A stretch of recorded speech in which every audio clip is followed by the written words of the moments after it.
when you're trying to run a tank on the Spectrum DXC, you run into the issue where this side is spring-loaded, but this side isn't. This side right here, all you have to do is tighten that screw down all the way until where that spring part moves all the way up.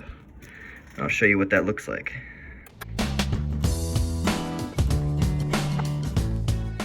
Now, that piece is all the way loaded up, and you want to make sure this second screw right here is also equal to that screw right there.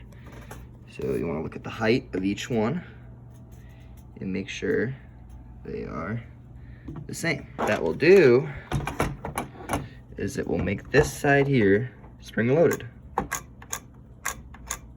Problem solved.